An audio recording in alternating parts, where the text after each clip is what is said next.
పరిశుద్ధుడైన మా తండ్రి, మా నమ్మదగిన దేవా, నీకే స్తోత్రాలు.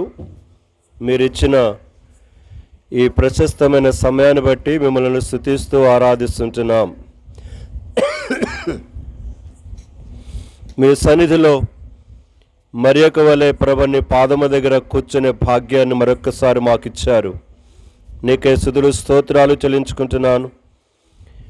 ప్రభు యెషయా గ్రంథం 50వ అధ్యాయం 4-5 వచనాల ప్రకారముగా ప్రభు మాకు మీరు వినుబుద్ధి పుట్టిస్తున్నప్పుడు వినడానికి కావలసినటువంటి యొక్క జాగ్రత్త దయచేయండి, శ్రద్ధ దయచేవలసిందిగా ప్రార్థన చేసుకుంటున్నాను.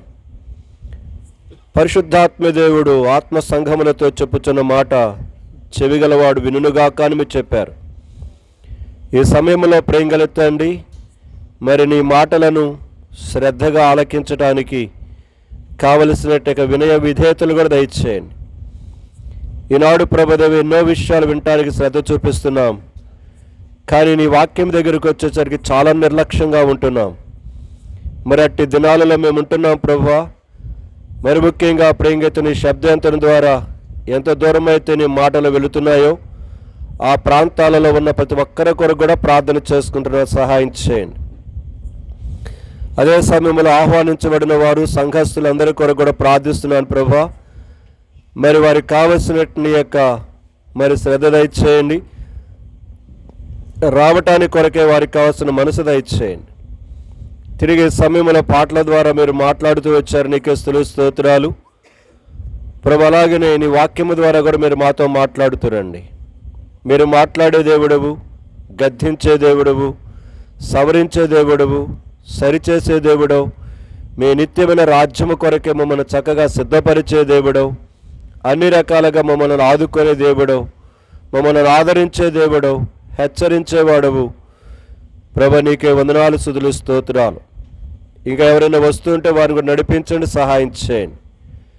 ఈ చక్కని అవకాశాన్ని మీరు మాకు ఇచ్చినందుకు నీకే స్తుతులు స్తోత్రాలు చెల్లించుకుంటూ వాళ్ళు మేము తగ్గించుకుంటూ నీకు అప్పగిస్తూ మా శరీర ప్రాణాత్మలను ప్రభు నీ చేతులుగా అప్పగిస్తూ మా మధ్యలో ప్రభు మీరే సింహాసనాసీనుడిగా ఉండండి. మీరే ప్రభు మాకు కావలసిన తెరవబడిన మీ ఆకాశం నిన్ను మాటలు కోరుకుంటూ ప్రభువును మా రక్షకుడైన యేసుక్రీస్తు ప్రభు వారి యొక్క శక్తిగల ఔన్నత్య నామమున వందనములు చెల్లించి ప్రార్థిస్తున్నాను తండ్రి, ఆమేన్.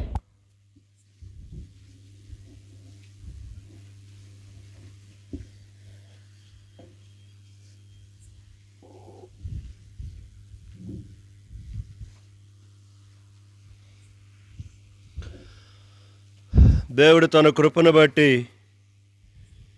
ఇచ్చిన యొక్క చక్కని సమయాన్ని బట్టి మరొకసారి దేవునికి వందనాలు చెల్లిస్తుంటున్నాను. దేవుడు సహోదరి సులోచనమ పక్షముగా మరి చేస్తూ వచ్చిన తన కార్యాలు, దేవుని కార్యాలు, తన బలహీనతలలో, తన అవసరతలలో, తన ఒంటరి జీవితంలో తనకు తోడుగా ఉంటూ చాలిన దేవుడిగా ఉంటూ నడిపిస్తూ వచ్చిన ఆ దేవుని ప్రేమను బట్టి మరి కూడిక ఏర్పాటు చేయబట్టడం జరిగింది. మా పాపాకాలు కేజీ అక్కాలు వచ్చినట్టేం లేదు. పాపాక్క రాలే, కేజీ అక్క రాలా, కృప రాలేదు, బెర్సీ రాలేదు. బెర్సీ వచ్చింది. ఏది అక్కడ కూర్చున్నావా? ఆయన చీకట్లో కనబట్టలేదులే. మా బెర్సీ ఒక్కదే వచ్చింది. సరే, ఏదేమైనప్పటికీ దేవుడు తన కార్యముల విషయములో అశ్రద్ధ చేసేవాడు కాడు. ఈ కూడిక పోయిన వారం జరగాల్సింది. అయితే మా డానీగా కొంచెం బిజీగా ఉన్న కారణాన్ని బట్టి నిన్న జరగాలి యాక్చువల్గా. మళ్ళీ ఇది నిన్న కూడా కాకుండా మళ్ళీ తిరిగి ఈ రోజుకు పోస్ట్పోన్ అయింది. 3 సార్లు పోస్ట్పోన్ అయింది. సో ఏదేమైనా దేవుని యొక్క చిత్తము, దేవుని యొక్క సమయమని నేను కూడా ఆశిస్తుంటున్నాను. ఈ యొక్క కూడిక నిమిత్తమై నేను కూడా ప్రార్థన చేసుకుంటూ సిద్ధపడుతున్నాను. ముందుగా దేవుని యొక్క మాటలలోకి వెళ్ళే ముందు కనుక దేవుడు చేసిన మేళను బట్టి కొన్ని మాటల జ్ఞాపకం చేసుకోవడానికి ప్రయత్నం చేద్దాం. కీర్తనల గ్రంథము 146వ అధ్యాయం 147వ అధ్యాయము మొదటి వచనం చదువుతున్నాను. యెహోవాను స్తుతించుడి, మన దేవునికి స్తోత్ర గానము చేయుట మంచిది. గమనించాల పదాలు. యెహోవాను స్తుతించుట మంచిది, మన దేవునికి స్తోత్రగానము చేయుట మంచిదట. అవును, పరిశుద్ధమైనటువంటి యొక్క దేవుడు మన జీవితం విషయములో మంచినే కోరాడు. అలాగని మనమును మంచిగా ఉండాలని ఆయన ఆశించాడు. మనమే కాదు, మన యొక్క కుటుంబాలు, మన పిల్లలు, మన ప్రాంతాలన్నీ కూడా మంచిగానే ఉండాలని దేవుడు ఆశిస్తూ వచ్చాడు.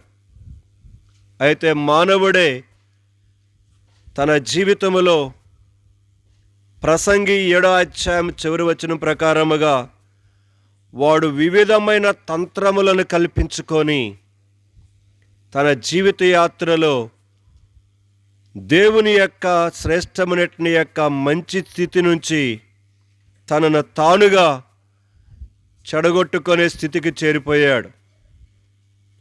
అయినను దేవుడు తన యొక్క దీర్ఘశాంతమును, తన యొక్క సహనాన్ని కనుపరుస్తూ, పర్వాలే, నువ్వు తప్పు చేసినప్పటికీ ఇంకనూ నేను నీ విషయంలో మంచినే కోరుతున్నాను, నువ్వు మంచిగానే ఉండాలని దేవుడు ఎన్నో రకాల సదుపాయాలు, ఎన్నో రకాలుగా మానవుడి విషయంలో తన ప్రేమను కనుపరుస్తూ రోమీ రాసిన పత్రిక 5వ అధ్యాయం 6వ వచనం నుంచి 10వ వచనం వరకు మనం ఆయనకి శత్రువులమైపోయినాం, మనం ఆయన దృష్టికి భక్తిహీనులమైపోయినాం, మనం ఆయన దృష్టికి దూరస్తులమైపోయినాం.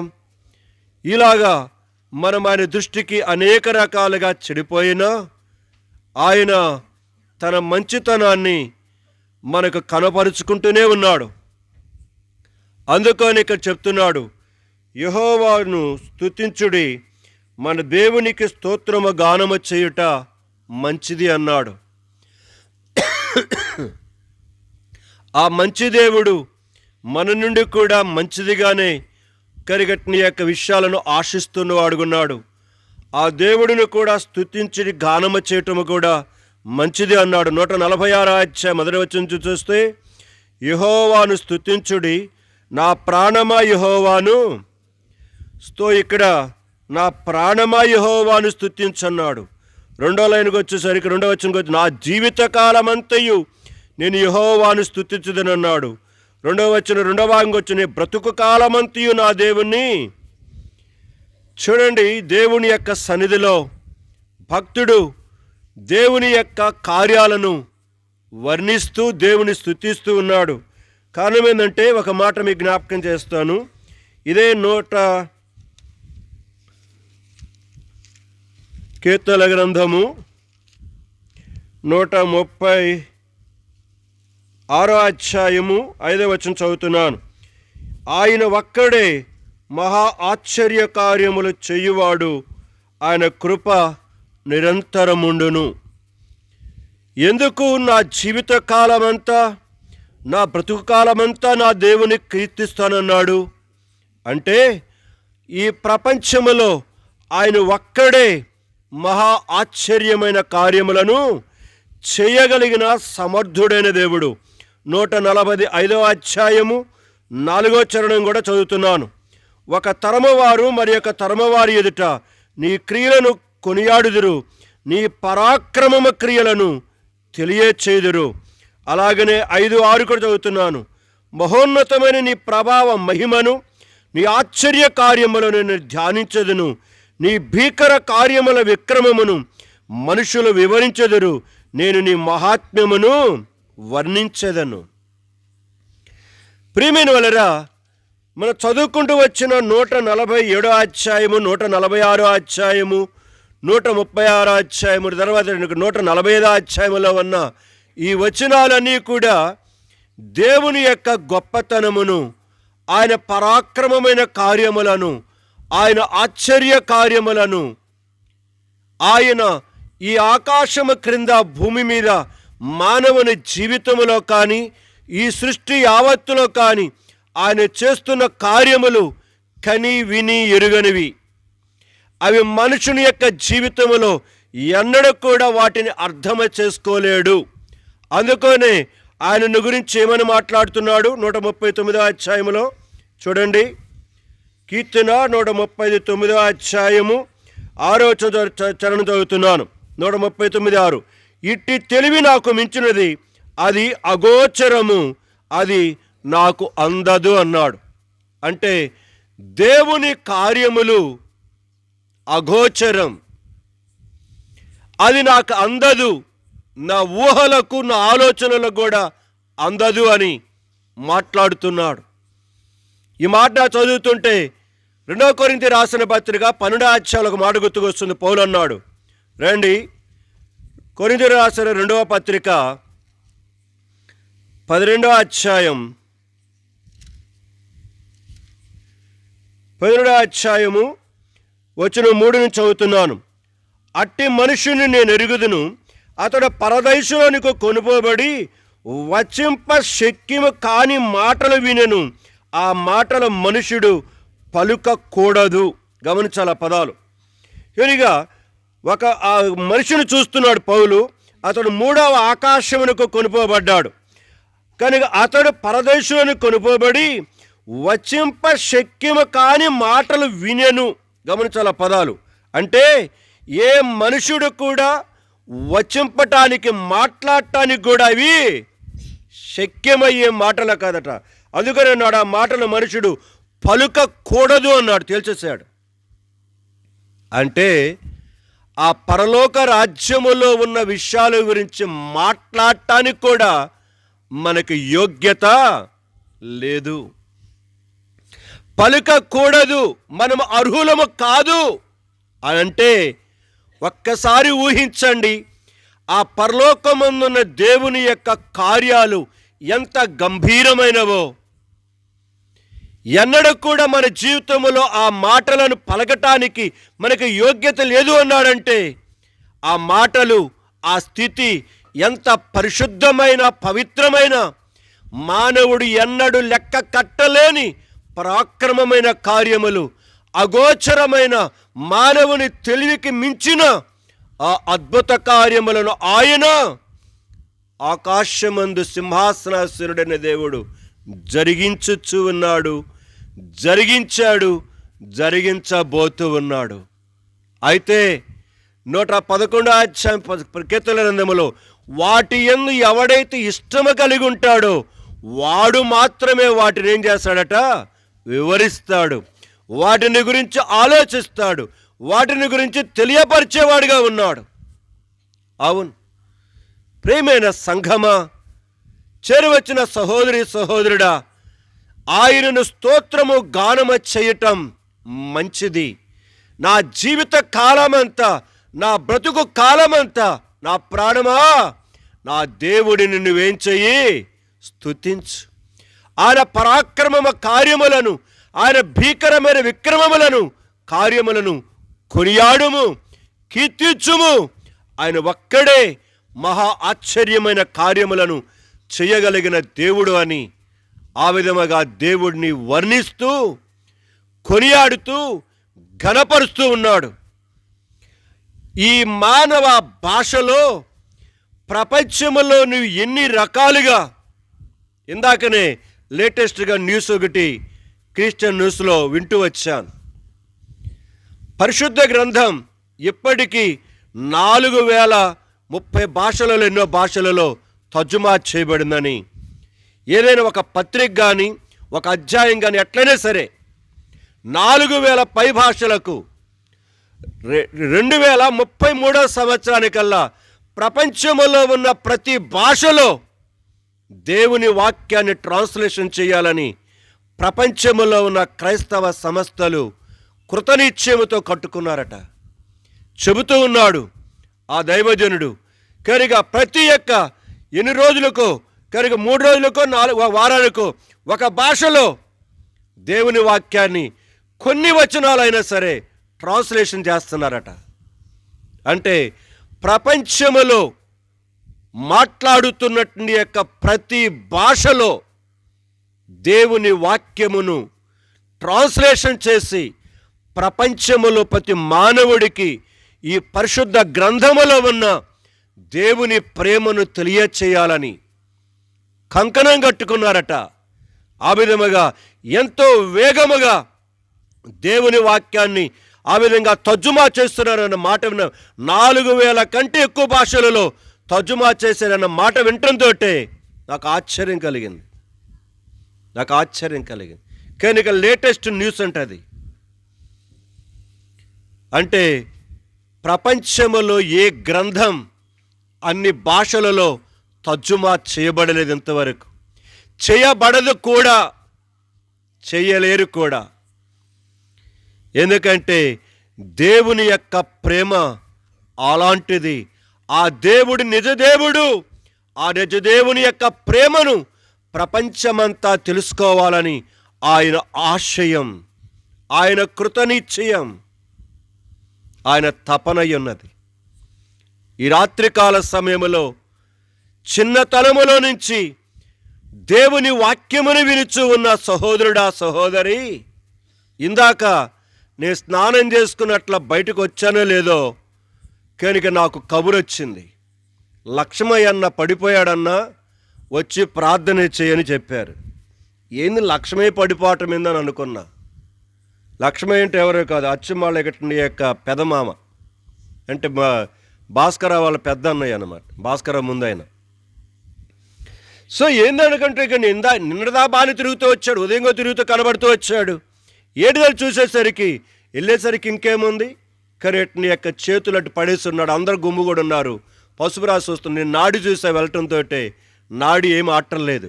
మెడ దగ్గర కనబడుద్ది, ఇక్కడ కనబడుద్ది, అర్థమవుద్ది. నాడి చేతుల దగ్గర కనబడుద్ది, కాలు దగ్గర కనబడుద్ది, అర్థమవుతుంది నాడి కొట్టుకునేది. కాలు దగ్గర చూస్తే ఎక్కడో కొంచెం కొట్టుకున్నట్టుగా కనబడుతూ ఉంది. అది కూడా తర్వాత ఏమైపోయింది, కామైపోయింది. అలా పడ్డాడంట. పడిన వెంటనే ఏమైపోయాడు, వెళ్ళిపోయాడు.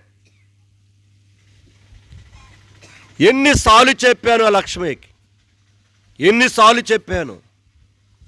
కనుక అలాగా పోతానే ఉంటాడే కానీ దేవుని మందిరానికి ఎప్పుడు, ఇప్పటికే 2 సార్లు 3 సార్లు అలాగ జరిగింది అతనికి. కనుక ఈసారి భూమి మీద లేకుండానే వెళ్ళిపోయినాడు. ఇందాక 5 గంటల 15 నిమిషాల టైంలో, 5 గంటల 15 నిమిషాల టైంలో. ప్రియమైన వారిని ఎందుకు చెప్తున్నానంటే, మానవుడు దేవుని యొక్క ప్రేమను ఏం చేస్తున్నాడండి, కాల రాసుకుంటున్నాడు. దేవుని యొక్క మంచితనాన్ని నెట్టివేసుకుంటున్నాడు. అక్కడ దానికి ఈ ఇంట్లో మా శామ్యుల్ అన్న చనిపోయినప్పుడు కనుక మా డానీ, మా వెస్లీ అన్న ఇద్దరు అన్నారు, కనుక మేము ఇక యేసుప్రభు నమ్ముకుంటామన్నారు. యేసుప్రభు నమ్ముకుంది లేదు, ఏమీ లేదు. ఇప్పటికీ ఆ డానియల్ అంతే పరిస్థితి. ఆడ కూర్చున్నాడు, బయట కూర్చొని ఉంటాడు పోయి. ఎక్కడ ఉన్నాడా, సరే మంచిదే. కనుక ఆ డానియల్ అన్న మరి మారు మనసు పొందుతాడో లేదో నాకు తెలియదు. మరి ఎప్పుడు మారు మనసు పొందుతాడో. ఆ కవలమ్మ గారు ఏడ్చి ఆ కొడుకులందరూ అయ్యిపోయినారని ఆమె మాట్లాడుతూ ఉండేది. నేను ఎందుకు చెప్తున్నానంటే ఎగతాళి చేయడానికి చెప్పట్లేదండి. దేవుని ప్రేమను లక్ష్మయ్య ఏం చేశాడు, నిర్లక్ష్యం చేసుకున్నాడు. దేవుని మంచితనాన్ని నిర్లక్ష్యం చేసుకున్నాడు. యేసు ప్రభు నమ్ముకుంటే చనిపోరా అని మరి ప్రశ్న వేస్తారేమో. యేసు ప్రభు నమ్ముకున్నా చనిపోతాం. ఎందుకు? హెబ్రీ రాసిన పత్రిక 9వ అధ్యాయం 27వ వచనంలో ఏమని రాయబడింది, కనుక మనుషులు ఒక్కసారే మరణించవలెనని నియమించబడినది. దేవుడు కొన్ని నియమించాడు. నియమించిన దానికి ఎవరు కూడా ఏమీ చేయలేరు. నియమించబడిన దానిని ఎవరు రద్దు చేయజాలరు. భూమి చుట్టూ చంద్రుడు తిరగాల్సిందే, భూమి చంద్రుడు 2 కలిసి సూర్యుడు చుట్టూ తిరగాల్సిందే. నేను తిరగను, ఇన్ని సంవత్సరాలు తిరిగి నడిచిపోయినంటే వద్దు, మనం అందరం బూడిదైపోతాం. మన ఎముకలు కూడా దొరకవు, మనం బూడిదైపోతాం. బూడిది కూడా దొరకదు, గుర్తుపెట్టుకోండి. అంటే దేవుడు నియమించిన ఆ కట్టడను అవి ఏం చేస్తున్నాయి చూడండి. అక్కడే ఉంది అక్కడ మాట, మనం చదువుకున్న 140 7 అధ్యాయం చదువుగా 148 అధ్యాయం చూడండి ఒక మాట. 7 వచనం 6 నుంచి చదువుతున్నాను. 148 6 నుంచి. ఆయన వాటిని నిత్య స్థాయువులుగా స్థిరపరిచి ఉన్నాడు. ఆయన వాటికి కట్టడ నియమించెను. వేటికి? సూర్య చంద్ర నక్షత్రములు. పైనుంచి చదువుకుంటే మీకు అర్థమవుతుంది. కనుక ఆయన వాటికి ఏం చేశాడంట? ఒక కట్టడ నియమించెను. ఏదియు దానిని అతిక్రమింపదు. అతిక్రమించేవాడు ఎవడో తెలుసా? ఆయన పోలిక చొప్పున నిష్ఠించబడిన మనుషుడే. కనుక వీడు ముందుకు పోరాంటే వెనకపోతాడు, పక్కకు పోరాంటే ఇటు పోతాడు, వెనక పోరాంటే ముందుకు పోతాడు, కూర్చోడంటే కూర్చోడు, వినరంటే వినడు, నాకు తెలుసులే అంటాడు. వీడొకడే యతిమతం. కనుక ఇక రాయబడిన మాట, ఏది దానిని ఏం చేయదట? సృష్టించబడిన ప్రతి సృష్టములో దేవుడు కొన్నిటిని నియమించాడు. ఆ నియమమును ఏది కూడా అతిక్రమించటానికి వీలు లేదు. అతిక్రమించటానికి వీలు లేదు. ఈ రాత్రికాల సమయంలో దేవుడు మంచితనం, దేవుని యొక్క దయా కనికరం ఇంకా కుటుంబంలో ఉన్న వారి పక్షంగా కానీ, ఈ జాగర్లమూడి గ్రామములో ఉన్న క్రైస్తవ పాలెములో దూరములో ఉండి దగ్గరలో ఉండి వాక్యమును ఆలకించుచున్న మరి ఇతరులకు కూడా జ్ఞాపకం చేస్తున్నాను. దేవుడిని స్తుతించటం మంచిది. ఆయన పరాక్రమ కార్యములను గానము చేయటము మంచిది. అలాగనే ఆ మంచి దేవుడిని మనము కూడా తెలుసుకోవటం కూడా చాలా మంచిది. అందుకనే దేవుని యొక్క దీర్ఘశాంతం ఇంకా ఏం చేస్తున్నాడు? 2వ పేతురు పత్రిక 3వ అధ్యాయం 9వ వచనం అనుకుంటాం, చదువుతారా? 2వ పేతురు 3:9. కొందరు ఆలస్యమని ఎంచుకున్నట్లు ప్రభువు తన వాగ్దానమును గూర్చి ఆలస్యము చేయువాడు కాడు గనుక. ఇక్కడి నుంచి గమనించాలి ఆ పదాలు. ఎవడునంటే మా దానియేలు కూడా గుర్తుపెట్టుకోండి. మా దానియేలు ఇక్కడ కూర్చున్నట్టు ఇంకా ఈ శబ్దయంత్రం ద్వారా వింటున్నవారు అందరూ కూడా ఎవరును నశింపవలనని ఇచ్ఛించక అందరూ మారు మనసు పొందవలనని కోరుచు మీ ఎడల దీర్ఘశాంతము వహించుచు ఉన్నాడు. దీర్ఘశాంతం, ఆ మాట చాలా అద్భుతమైన మాట. దానిని సరిగా అర్థం చేసుకోవటం చాలా కష్టం. దీర్ఘశాంతం అంటే, ఈ మధ్య ఒక సేవకుడు కొన్ని విషయాలు చెప్తున్నప్పుడు నాకు కొంచెం అర్థమైన విషయం చెప్తున్నాను. నేను ఏమన్నాడంటే, ఒక చిన్న ఉదాహరణ నేను చెప్తున్నాను తను చెప్పిన దాంట్లో నుంచి. ఒక టీచర్ ఉన్నాడు, ఒక విద్యార్థి ఉన్నాడు. ఆ విద్యార్థికి టీచర్ తన యొక్క ఇంగ్లీషో లేకపోతే తెలుగో లెక్కలో లేకపోతే సైన్సో సోషల్ ఏం చేస్తుంది? నేర్పిస్తూ ఉన్నాడు. ఆ విద్యార్థికి నేర్పిస్తున్నాడు. తను అనుకున్నాడు ఒక సంవత్సరములో ఈ యొక్క పాపకు లేకపోతే ఈ బాబుకు నేర్పించవచ్చు అనుకున్నాడు. ఆ విధముగా సంవత్సరం పాటు ఆయన యొక్క బాబుని కానీ ఆ పాపని కానీ శ్రద్ధ తీసుకొని ఆ టీచర్ ఏం చేస్తుందంటే బాగా పాఠాలు ఏం చేస్తూ వచ్చింది? చెబుతూ వచ్చింది. అయినా కూడా ఆ బాబుకి ఏం కాలేదు? పాఠాలు నేర్చుకోలేకపోయాడు. ఇంత కరిగట్ని యొక్క ఆ బిడ్డ మీద శ్రద్ధ చూపించి, ఇంత ప్రేమ చూపించి, ఆ బిడ్డ ఎలాగైనా పాఠం నేర్చుకోవాలని శ్రద్ధ చూపించినా కూడా ఆ పిల్లవాడు లేకపోతే ఆ పాప నేర్చుకోబోయేసరికి ఆ టీచర్కి ఏమొస్తుంది? కొంచెం కోపం వస్తుంది. తర్వాత మళ్ళీ ఇంకొక 6 నెలలు ప్రయత్నం చేద్దాం అనుకుంటుంది. మళ్ళీ 6 నెలలు ప్రయత్నం చేసినా కూడా ఆ టీచర్ విద్యార్థి ఏం కాలేదు? నేర్చుకోవాలా. మళ్ళీ ఇంకొక 6 నెలలు ప్రయత్నం చేద్దాం అనుకుంటుంది. అయినా కూడా ఏం చేయలేదు? నేర్చుకోలేదు. ఇప్పుడు కోపం ఏమవుతుంది? తారాస్థాయికి వస్తుంది.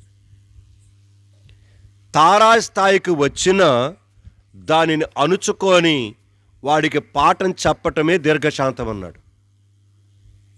నాకు భలే నచ్చింది అగట్ని యొక్క మాట. మొన్న 3 రోజుల కిందట విన్నాను ఒక దైవజనుడు చెప్తున్న మాట. అంటే దేవుని యొక్క సొంత సమయం అనేది ఒకటి ఉంటుందట. మనం అనుకునేది సంవత్సరన్నర 2 సంవత్సరాలు, కానీ దేవుని యొక్క సమయం వరకు ఆయన ఏం చేస్తాడట? దీర్ఘశాంతమును వహిస్తూ ఉంటాడట. ప్రియమైన సంఘమా, చేరువచ్చిన సహోదరి సహోదరుడా, దూరములో దగ్గరలో ఉండి దేవుని వాక్యము ఆలకించుచున్న ప్రియులారా, దేవుని యొక్క దీర్ఘశాంతం ఒకటే. ఎవరును నశించుట ఆయనకు ఇష్టము లేదు. అందుకనే అందరి ఎడల ఆయన తన దీర్ఘశాంతమును ఇంకను కనుపరచొచ్చు. ఈ 2025వ సంవత్సరం ఈ యొక్క నవంబర్ మాసం ఈ 18వ తారీఖు, ఇదిగో ఈ రాత్రి వేళ 8:30 గంటల వరకును కూడా దేవుడు మనల్ని ఏం చేస్తూ వచ్చాడు? కాపాడుతూ వచ్చాడు. కానీ మన ముందే మా లక్ష్మయ్య ఏమైపోయాడు? వెళ్ళిపోయాడు. ప్రేమైన వలరా, మన కళ్ళ ఎదుట ఇన్ని సంఘటనలు జరుగుతున్నా మనలో కొంచెము కాపైనా కొంచెమైనా భయం రావట్లేదండి. అది నేను బాధపడేది. నేను కూడా ఒకరోజు ఏమవ్వాలి? మరణించాలి అని తెలుసు. నేను కూడా ఒకరోజు మరణించాలని తెలిసి ఉండి కూడా మనుష్యుడు దేవుని దీర్ఘశాంతాన్ని, సహనాన్ని ఏం చేస్తున్నాడు? రోమీ రాసిన పత్రిక 2వ అధ్యాయం 4-6 వచనాల ప్రకారముగా ఆయన దీర్ఘశాంతమును, ఆయన మంచితనమును, ఆయన సహనమును ఏం చేస్తున్నాడు? తృణీకరించుకుంటున్నాడు. తనకి తాను ఏం చేస్తున్నాడు? ఉగ్రతను సమకూర్చుకుంటున్నాడు. ఎస్, ఈనాటి మానవుని యొక్క స్థితి అదే. నీకు నీవుగా ఉగ్రతను సమకూర్చుకుంటూ వెళ్ళిపోతుంటే ఆయన మాత్రం ఏం చేయగలుగుతాడు? అందుకనే సామెతల గ్రంథములో వీధులలో దేవుని యొక్క జ్ఞానం ఏమవుతుందంట? కేకలు వేస్తుందంట. చూడండి ఆ మాట. సామెతలు 1:20 వచనం. సామెతలు 1:20 చదవండి. కేకలు వేయుచున్నది, సంత వీధులలో బిగ్గరగా పలుకుచున్నది, గొప్ప సందడి గల స్థలములలో ప్రకటన 8వ అధ్యాయం 1 నుంచి. సామెతలు 8:1 నుంచి. జ్ఞానము ఘోషించుచున్నది, వివేచన తన స్వరమును వినిపించుచున్నది. త్రోవ ప్రక్కను రాజవీధుల మొగలలోను నడి మార్గములలోను అది నిలుచుచున్నది. గుమ్మముల యొద్దను పురద్వారముల నొద్దను పట్టణపు గౌల నొద్దను నిలువబడి అది ఈలాగు గట్టిగా ప్రకటన చేయుచున్నది, మానవులారా, మీకే నేను ప్రకటన చేయుచున్నాను, నరులకు మీకే నా కంఠస్వరమును, మీకే నరులకు మీకే. ప్రియమైన సంఘమా, జ్ఞాపకం చేసుకుందాం. దేవుని యొక్క సన్నిధిలో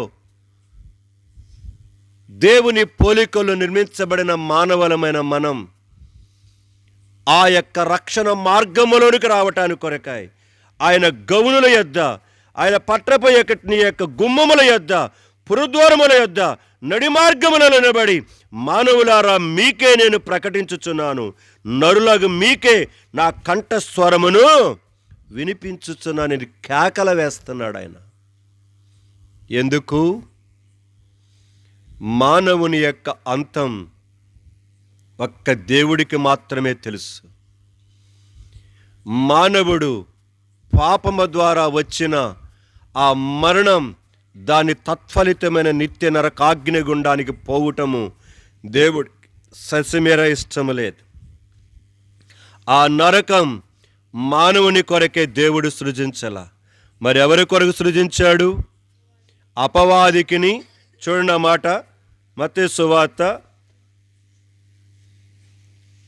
25వ అధ్యాయం 41వ వచనం చదవండి. అప్పుడు ఆయన ఎడమ వైపున ఉన్నవాడిని చూచి శపింపబడిన వారలారా, ఇప్పుడు గమనించాలి, నన్ను విడిచి అపవాదికిని వాని దూతలకు సిద్ధపరచబడిన నిత్యాగ్నిలోనికి, మానవుని కొరకు కాదు దేవుడు సిద్ధపరిచింది నిత్యాగ్ని. ఇక రాయబడిన మాట, అపవాదికిని వాని దూతలకు సిద్ధపరచబడిన నిత్యాగ్ని.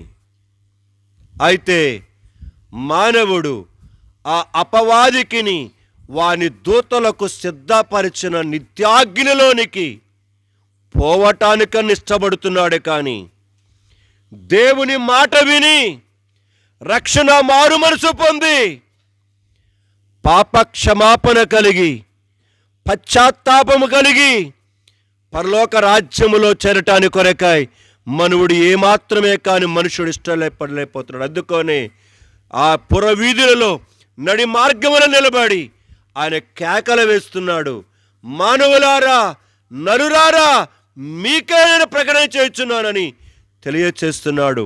ఈ రాత్రికాల సమయంలో కూడా ఈ శబ్దేంత్రము ద్వారా మంచి చెయ్యాలని ఆశ కలిగిన దేవుడు నీ అంతము కూడా మంచిగా ఉండాలని, ఆ చనిపోయి నిత్యమైన నరకాన్ని తప్పించుకొని పరలోక రాజ్యములో ప్రవేశించాలని ఆయన ఇంకా నీ వైపు తన చేతులు చాచి పిలుచుచూ ఉన్నాడు. ఆలకిస్తావా? వింటావా? దేవునికి నీ హృదయాన్ని ఇవ్వటానికి కొరకాయ ఇష్టపడతావా? ఆ లోకాసువార్త 18వ అధ్యాయములో ఆ సుంకరి ఆకాశము తట్టు కనులెత్తుడికైనను ధైర్యము చాలక రొమ్ము కొట్టుకొనుచు ప్రలాపిస్తూ ఏడుస్తూ, దేవా, పాపినైన నన్ను కరుణించని ఏడ్చాడు. అదే సమయంలో లోకాసువార్త 19వ అధ్యాయములో ఇంట చేర్చుకున్న పొట్టి జక్కయ్య, నేను ఎవడిని యొద్దనైనా అన్యాయముగా దేనినైనా తీసుకున్నట్లయితే, ఎవడు చెప్పాడండి పొట్టి జక్కయ్యకి? ఎవరు చెప్పాడు లోకాసువార్త 18వ అధ్యాయంలో సుంకరికి? వారి మనస్సాక్షి వారికి ఏం చేస్తుంది? చెబుతుంది, నేను తప్పు చేస్తున్నాను, నేను పాపం చేస్తున్నాను, నా పాపము ద్వారా నేను నిత్య నరకానికి వెళ్తాను,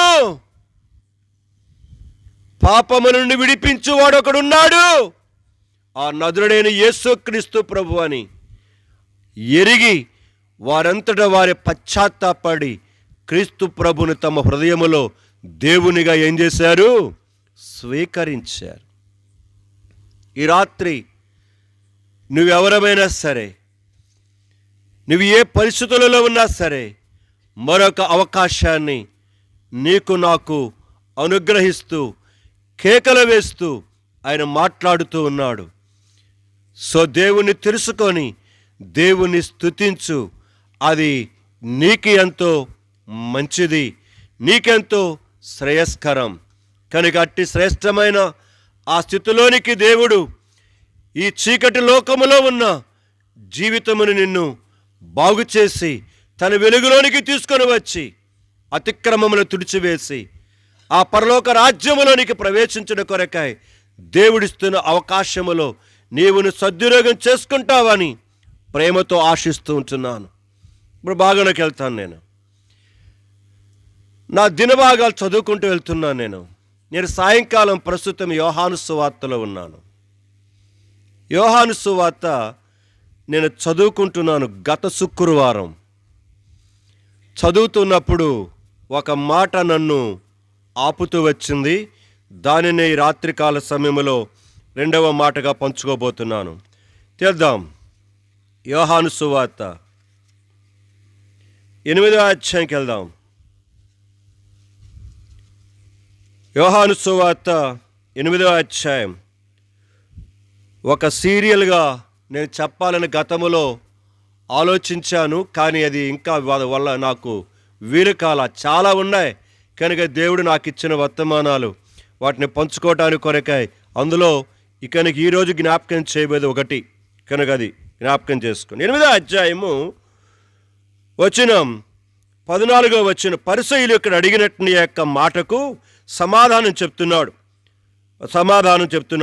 8వ అధ్యాయం 14వ వచనం. యేసు, నేను ఎక్కడి నుండి వచ్చుతునో ఎక్కడికి వెళ్ళుదునో నేను ఎరుగుదును గనుక నన్ను గూర్చి నేను సాక్ష్యము చెప్పుకొనిన నా సాక్ష్యము సత్యమే. నేను ఎక్కడి నుండి వచ్చుచున్నానో ఎక్కడికి వెళ్ళుచున్నానో మీరు ఎరుగరు. ఈ వాక్యములో ఉన్నట్ని మళ్ళీ నేను చదువుతున్నాను. యేసు, నేను ఎక్కడి నుండి వచ్చుతునో ఎక్కడికి వెళ్ళుదునో నేను ఎరుగుదును. దేవుడి లేఖన భాగమును ఈ రాత్రి ప్రియమైన సహోదరికి కానీ చేరి వచ్చిన మనకు కానీ దూరం దగ్గర వారికి ఈ లేఖన భాగమును ఆశీర్వదించి దీవించి తన మాటలు మనకు అనుగ్రహించునుగాక. ఏమంటున్నాడండి యేసు ప్రభు? యేసు ప్రభు స్వయాన మాట్లాడుతున్నాడు. ఏమన్నాడు? నేను ఎక్కడ నుండి వచ్చితునో మొదటిది, రెండవది ఎక్కడికి వెళ్ళుదునో నేను ఎరుగుదును. ప్రశ్న ఏంటంటే, నువ్వు ఎక్కడి నుంచి వచ్చావో నువ్వు ఎరుగుదువా? నువ్వు ఎక్కడికి వెళ్ళబోతున్నావో నువ్వు ఎరుగుదువా? ఇదే రాత్రి సబ్జెక్ట్. నా మట్టుకు నేను, నీ మట్టుకు నేను పరిశీలన చేసుకున్నా. యేసు ప్రభు స్వయన మాట్లాడుతున్నాడు. నేను ఎక్కడి నుండి వచ్చానో నేను ఎరుగుదును, నేను ఎక్కడికి వెళ్ళుచున్నానో కూడా నేను ఎరుగుదును.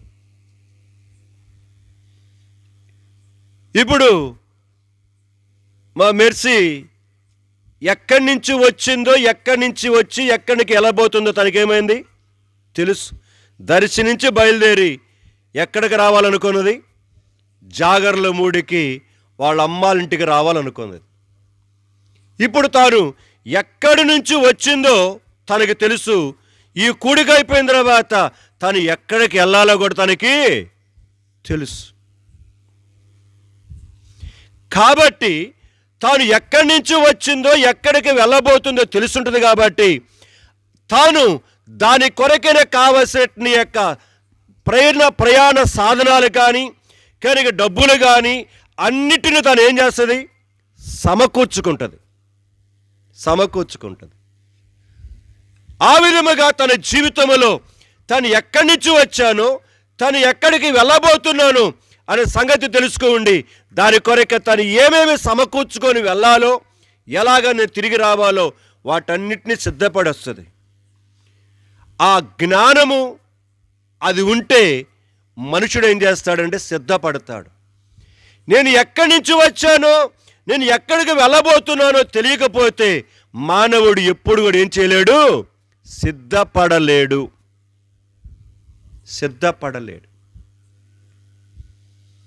ప్రియమైన సంఘమా, ఇది చాలా గంభీరమైన సబ్జెక్ట్. నేను ఈ మధ్యలో ఇంకో మాట కూడా రాస్తున్నా. నేను ఎక్కడి నుంచి ఇక్కడికి వచ్చాను. రెండవది నేను రాసుకుంది ఏంటంటే, మీరు ఈ రెండింటి మధ్యలో నేను ఇక్కడ ఎందుకు ఉన్నాను నేను రాసుకున్నటువంటి యొక్క భాగం. ప్రభుత్వమైతే ఒక చిన్న కరపత్రిక దాని మీద రాయాలని దాన్ని నేను రాసుకొని పెట్టుకున్నాను. ఒక చిన్న కరపత్రిక. నేను ఇక్కడ ఎందుకున్నాను తెలుసా నీకు? ఇక్కడ కూర్చున్న మనం ఇక్కడ ఎందుకు బతుకుతున్నాం, ఎందుకు ఇక్కడ ఉన్నాం? చాలామందికి ఈ సంగతి తెలియదు. ఎందుకు ఉన్నానో, ఎందుకు జీవిస్తున్నానో, ఎందుకు బ్రతుకుతున్నానో కూడా తెలియకుండానే మన జీవితంలో మనం ఏం చేస్తున్నాము? దినాలు, వారాలు, మాసాలు, సంవత్సరాలు దొర్లుకొని వెళ్ళిపోతున్నాయి. కానీ నేను ఇక్కడికి ఎందుకు వచ్చానో, నా పని ఏంటిదో తెలుసుకొని జీవించువాడే ధన్యుడిగా చేయబడతాడు. యేసు ప్రభు అన్నాడు, నేను ఎక్కడి నుంచి వచ్చానో ఎరుగుదును, నేను ఎక్కడికి వెళ్ళబోతున్నానో ఎరుగుదును. ఈ మధ్యలో నేను ఏమి చెయ్యాలో కూడా నేను చదువుతారా వచనం? కనుక యోహాను సువార్త 14వ అధ్యాయం చివరి వచనం చదువుతారా? యోహాను సువార్త 14 చివరి వచనం గమనించాలి. ఈ మాట, అయినను నేను తండ్రిని ప్రేమించుచున్నానను మాట లోకము తెలుసుకొనినట్లు. గమనించాలా పదాలు.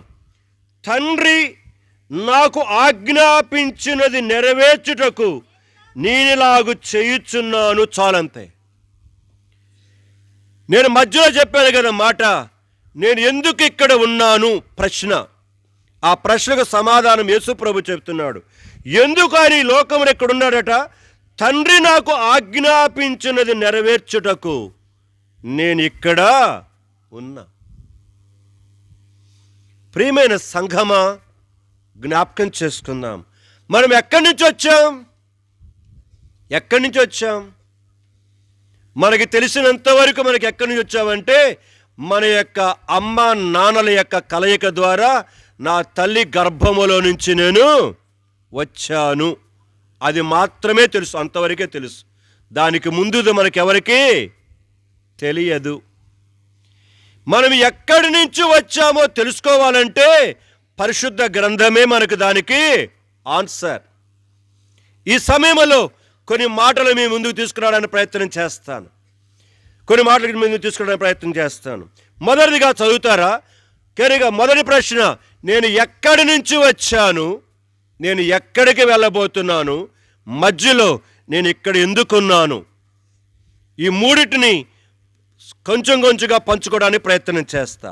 మొదటిది, నేను ఎక్కడి నుంచి వచ్చాను. చదవండి, ఆదికాండం 1:1. మొదటిది. ఇక్కడ కొన్ని వచనాలు మీ ముందు తీసుకుని వస్తాను.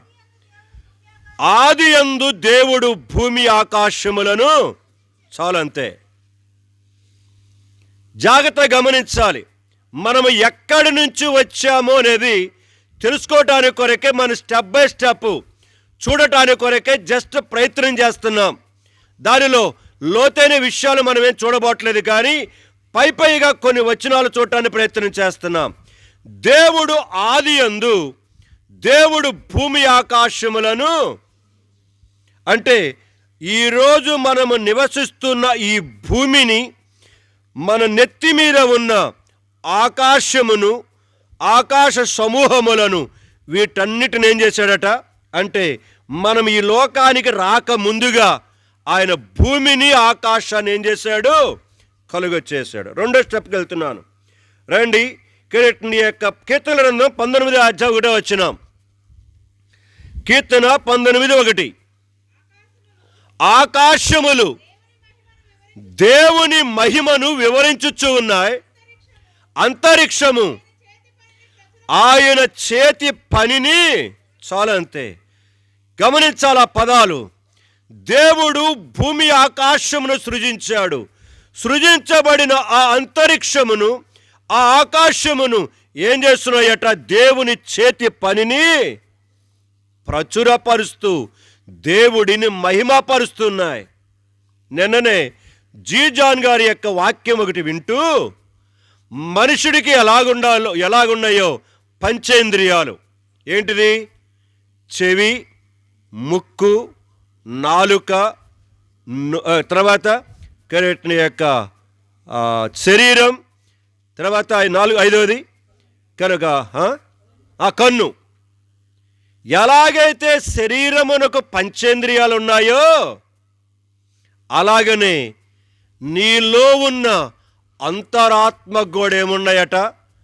పంచేంద్రియాలు ఉన్నాయని చెబుతుంటే నాకు మైండ్ పోయిందని చెబుతుంటే వాక్యం నిజం.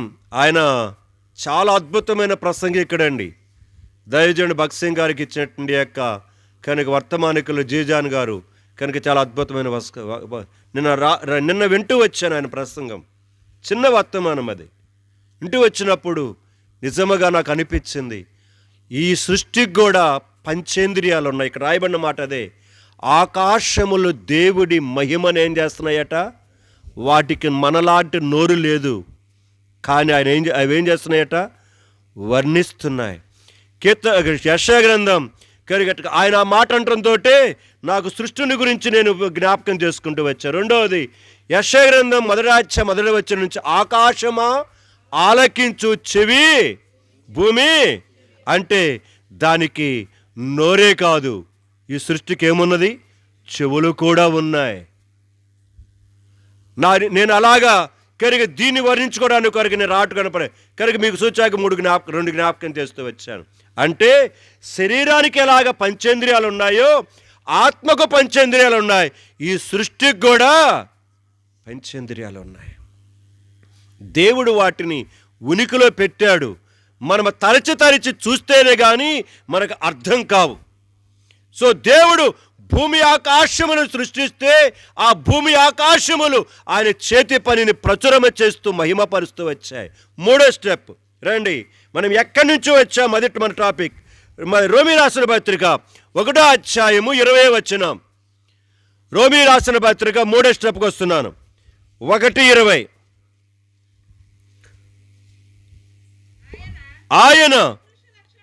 ఆయన యొక్క అదృశ్య లక్షణములు అనగా ఆయన నిత్య శక్తియు దేవత్వమును జగదుత్పత్తి మొదలుకొని సృష్టింపబడిన వస్తువులను ఆలోచించడం వలన తేటా చాలంతే.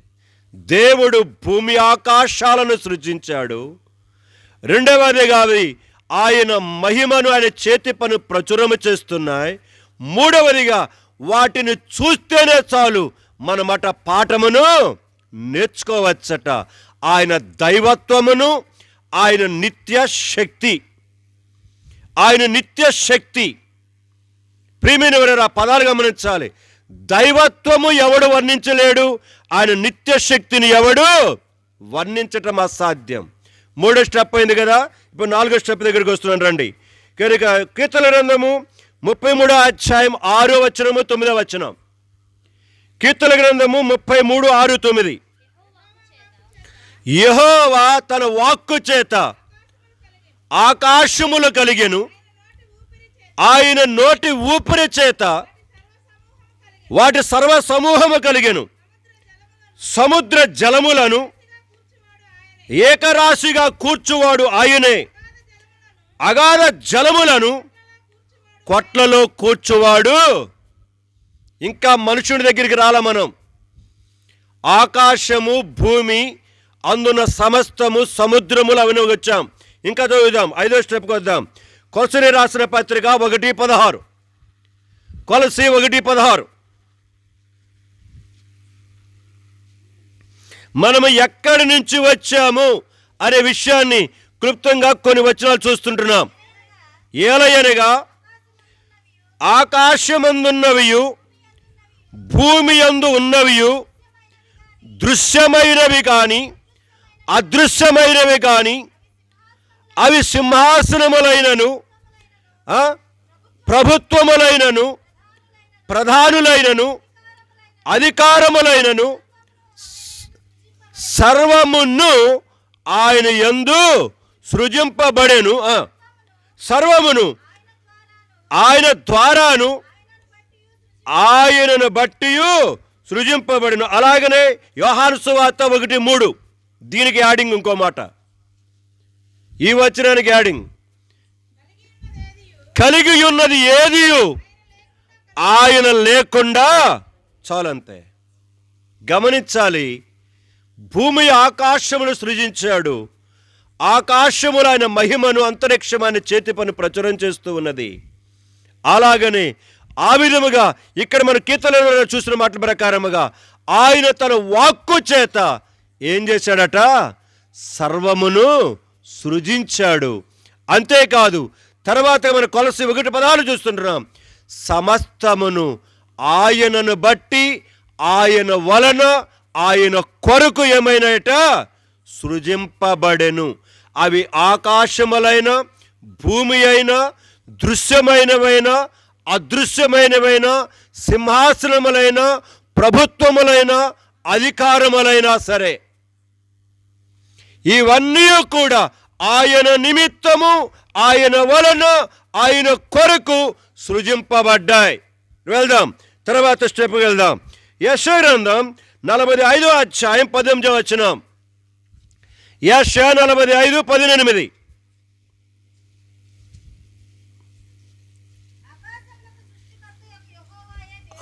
ఆకాశములకు సృష్టికర్తయగు యెహోవాయే దేవుడు. గమనించాలి, ఇక్కడి నుంచి మనం దగ్గరకు వచ్చేసాం. మనం ఎక్కడి నుంచి వచ్చాము? ఆయన భూమిని కలుగ చేసి దానిని సిద్ధపరిచి దానిని స్థిరపరిచెను. గమనించాలి ఆ పదాలు. భూమిని కలుగ చేసి సిద్ధపరిచి స్థిరపరిచాడు. ఇప్పుడు దానిని నిరాకారముగా ఉండుటకు దానిని సృజింపబడలేదు, కానీ నివాస స్థలమగునట్లుగా దేవుడు దాన్ని ఏం చేశాడట? గమనించాలి. సూర్య చంద్ర నక్షత్రములు నివాస యోగ్యముగా చేయలే, కానీ భూమిని ఆయన తయారు చేసి సిద్ధపరిచి స్థిరపరిచి నివాసమునకు యోగ్యమైనదిగా దేవుడు దీన్ని కలగ చేశాడు. చూసారా? దేవుడు స్టెప్ బై స్టెప్ ఎలాగ మనకి జ్ఞాపకం చేస్తుంటున్నాడో భూమిని నివాసయోగ్యమైన దానిగా చేశాడు.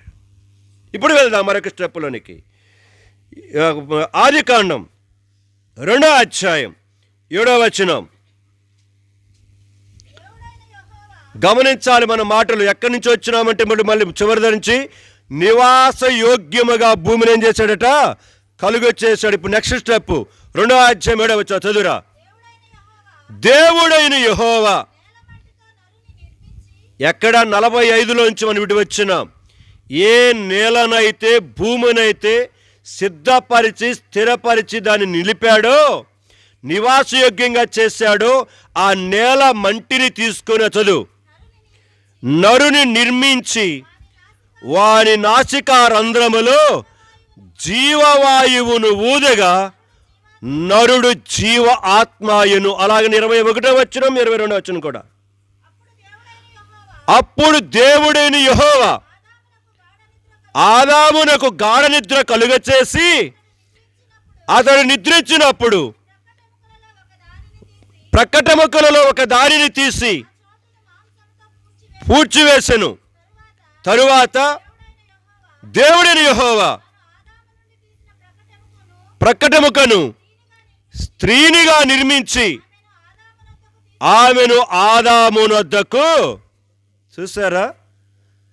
సృష్టి యొక్క క్రమములో ఎక్కడి నుంచి స్టెప్ బై స్టెప్ వస్తూ వచ్చినామో ఆ భూమిని నివాసయోగ్యముగా చేసి స్థిరపరిచి దాని నివాసయోగ్యముగా ఉండటానికి కొరకై ఆ భూమి మీద నుంచే, ఆ మట్టి నుంచే దేవుడు నేల మట్టిని తీసుకొని మన స్వరూపములు చేద్దామనుకొని వాడిని బొమ్మ చేసి వాని నాసికారంధ్రములలో జీవవాయువు ఊదగా నరుడు జీవించు.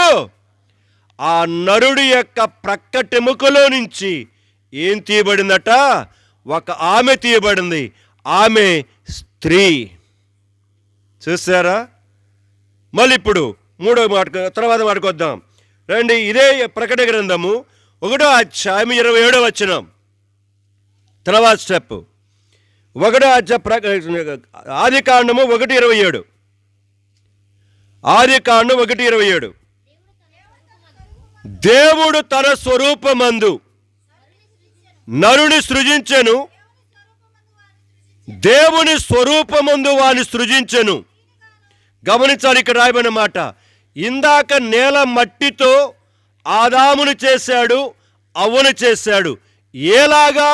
ప్రశ్నకు సమాధానం, మన స్వరూపములో మన పోలిక చొప్పున మనము ఒక నరుని చేయదు.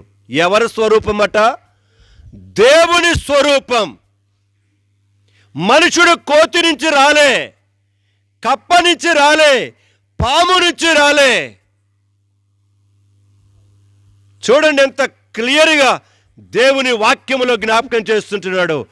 మన స్వరూపం అంటే నేల మట్టిని తీసుకున్న తర్వాత ఆ మట్టిని దేవుడు తన స్వరూపములో ఏం చేశాడట? చేశాడు. స్త్రీని గాను పురుషుని గాను వారిని చేశాడు. ఇప్పుడు ఫైనల్గా ఆ మనుషుడిని ఎందుకు చేశాడు, ఎలాగ చేశాడు? 26వ వచనం చదవండి. అక్కడే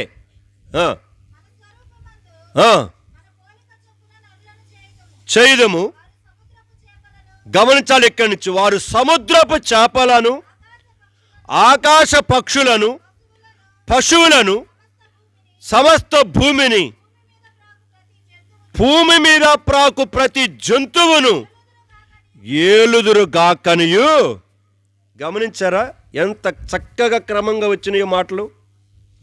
మొట్టమొదటిగా దేవుడు భూమి ఆకాశములను కలుగ చేస్తూ వచ్చాడు.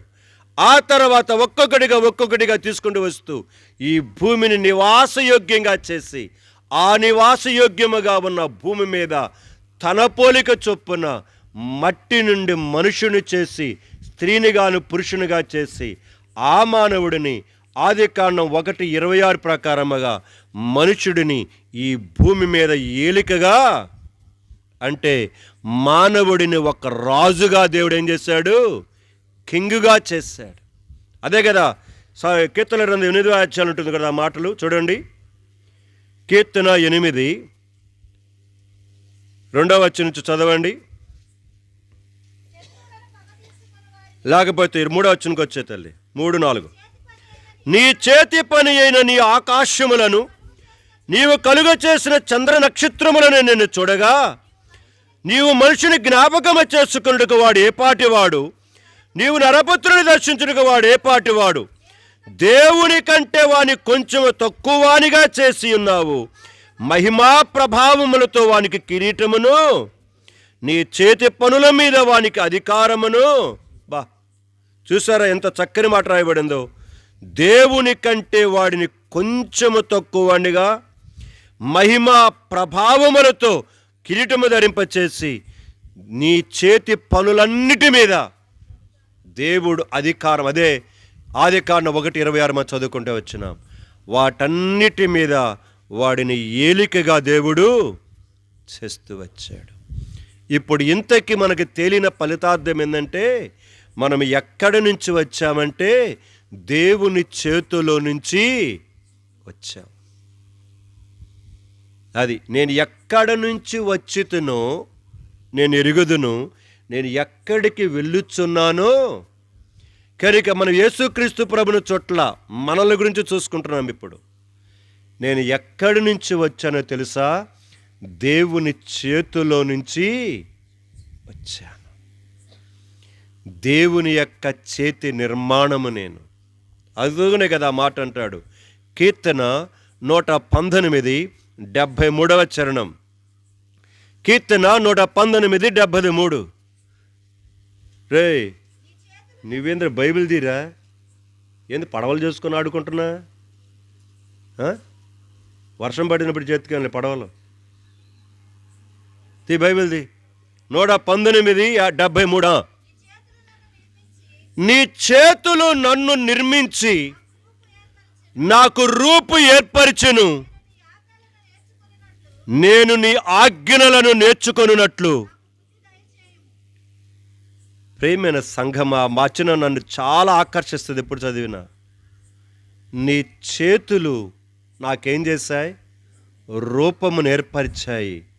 అంతవరకు ఒక ఎత్తు అయితే, దాని కింద మాట చాలా శ్రేష్టమైనది. ఎవడైతే నేను ఎవని చేతిలో నుంచి వచ్చానని ఎరుగుతాడో వాడు తప్పనిసరిగా ప్రార్థన చేసుకుంటాడండి. ఆ మాట ఏమని చదువురా మళ్ళీ? నేను నీ ఆజ్ఞలను నేర్చుకొనున్నట్లు. ఈరోజు చాలామంది దేవునికి దూరమైపోవటానికి కారణం ఏందో తెలుసా?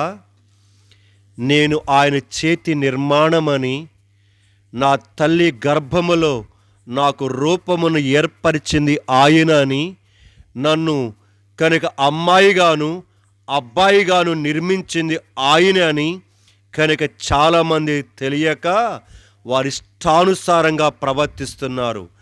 తెలుసుకొనిన ఓ సహోదరుడా, ఓ క్రైస్తవుడా, ఆ రెండవ మాట నీ జీవితంలో ఎప్పుడైనా ప్రార్థన చేసావా? అయ్యా, నీ చేతి నిర్మాణం నేను, కాబట్టి నేను నీ ఆజ్ఞలను తెలుసుకొనున్నట్లుగా, నీ ఆజ్ఞల ప్రకారముగా నడుచుకొనున్నట్లుగా, నీ ఆజ్ఞల ప్రకారముగా నేను బ్రతుకున్నట్లుగా, జీవించినట్లుగా నాకేం చేయి? బుద్ధి. బుద్ధిలాగా గడ్డిని ఉంటున్నాం మనం అందుకోనే. అందుకని నిజ దేవుని మార్గములో ప్రయాణం చేయలేకపోవడం మానవుడి కారణం ఏంటంటే అదే. ఈనాడు బైబిల్ పట్టుకున్న మనము కూడా, ఇంక్లూడింగ్ సేవకులమైన మాతో కూడా చెప్తున్నాను, ఈరోజు బుద్ధి లేకుండా గడ్డి తింటానికి కారణం ఏంటంటే నేను ఆయన చేతి నిర్మాణం అని చాలాసార్లు ఏమవుతున్నాను, మర్చిపోతున్నాను. నేను ఆయన చేతుల ద్వారా నేను నిర్మించబడ్డాను, రూపు ఏర్పరచబడ్డాను అనేది కనుక నేను మర్చిపోతున్నాను. అందుకని నేను ఆయన దగ్గరకు వచ్చి, అయ్యా నీ మాట వినటానికి, నీ ఆజ్ఞలను పాటించడానికి, ఇందాక మనం చదువుకున్నాం కదా ఏమని, ఆ యోహాను సువార్త 14 చివరి వచనములో, నేను నీ ఆజ్ఞలను అనుసరించి నడుచుకోవటానికి కొరకే నేను ఇక్కడకు వచ్చా. నా తండ్రి ఆజ్ఞలను నెరవేర్చడానికి కొరకై, చేయటానికి కొరకై, పాటించడానికి కొరకై నేను వచ్చానని యేసుక్రీస్తు ప్రభు ఏం చేస్తున్నాడు, మాట్లాడుతున్నాడు. కారణం ఏంటంటే ఆయన ఎక్కడి నుంచి వచ్చాడో ఆయనకి తెలుసు గనుక ఆ మాట మాట్లాడుతున్నాడు. ఈరోజు రక్షించబడిన సహోదర సహోదరి, మన జీవిత యాత్రలో మనం ఈ ప్రార్థన చేయగలుగుతున్నామా? లే. ఎందుకంటే మనము మన యొక్క పుట్టించింది మన అమ్మ నాన్న అనుకుంటున్నాం అంతే. కాదు, నీ తల్లి కంటే నీ తండ్రి కంటే ముందుగా ఆయనలో నీవు ఉండావు. నీవు ఆయనలో ఉండావు కాబట్టి నువ్వు పలానా స్థలములో పలానా వారికి పలానా భార్య భర్తలకు నువ్వు పుట్టాలని దేవుడు ఏం చేశాడు, నియమించాడు. ఆయన నియమము ప్రకారముగా నువ్వు పలానా రోజు పలానా తారీఖున పలానా గంటలకు పుట్టాలని ఏం చేశాడు దేవుడు. ఈరోజు చాలామంది తెలివి మీరిపోయి ఏం చేస్తున్నారు, చెప్తున్నా మీకు మందిరంలో చాలాసార్లు, తెలివి మీరిపోయి కనుక పుట్టబోయే సంగతి తెలుసుకోనుండి, కనుక అబ్బాయో అమ్మాయో పుట్టబోతుందని తెలుసు ఉండి డాక్టర్ గారి దగ్గరికి వెళ్ళి నక్షత్రాలు చూసి వచ్చి, అయ్యా రేపు 6:30 గంటలకి మా కోడలను ఏం చేయండి, ఏందంట రేపు 6:30కి మా కోడలకి ఆపరేషన్ చేసి ఏం చేయండి, బిడ్డను తీయండి. వీళ్ళు చెబుతుంటే డాక్టర్లు చేస్తున్నారు ఇప్పుడు. కారణం ఏంది, అది మంచి నక్షత్రం అంట. అందుకొని ఆ నక్షత్రాన్ని పుడితే ఈ నెత్తిని మెట్టు కొట్టుకొని కనుక దబదబ వాయిస్తాడు రేపు పుట్టిన తర్వాత. కనుక నీ ముఖం కాదు, కనుక నీ పాడు కాదు అంట, కనుక నక్షత్రమా పాడా. ప్రియమైన సంఘమా, ఎంత తెగిస్తున్నారండి ఈరోజు, ఎంత తెగిస్తున్నారు. ఎందుకంటే మా కుటుంబాల్లో జరిగిన సంఘటన ఒకటి నేను విన్నాను. కనుక వాళ్ళు చదువులేని వాళ్ళు కాదు, చదువుకున్న మూర్ఖులు అనమాట. చదువుకున్న మూర్ఖులు సిద్ధాంతి దగ్గరికి వెళ్ళారంట. సిద్ధాంతి దగ్గరికి వెళ్ళి కనుక ఇట్లా ఆపరేషన్ చేయాలంటున్నారు, కనుక నా భార్యకని కనుక పోయాడంట, ఒక భర్త పోయాడంట. వాళ్ళకి ఇట్లా అమ్మాయి ఇద్దరు కలిసిపోయినారు. పోయి అడిగితే కనుక ఈరోజు ప్రసవించొద్దని చెప్పు, రేపు కాదు ఎల్లుండి కానీ కనుక ఇదిగో ఇన్ని గంటలకి చేయమని చెప్పండి, ఆపరేషన్ చేయమని చెప్పారంట. ఇంకేముందో డాక్టర్ గారు కూడా ఏం చేశాడంట, 2 రోజులు ఆగి కనుక వాళ్ళు తిప్పల బట్టి ఇంటికి వచ్చారనుకొని అలాగ 3వ రోజు ఎన్ని గంటలకు ఎన్ని నిమిషాలకు ఆపరేషన్. అబ్బాయి అనుకుంటే అమ్మాయి పుట్టిందంట.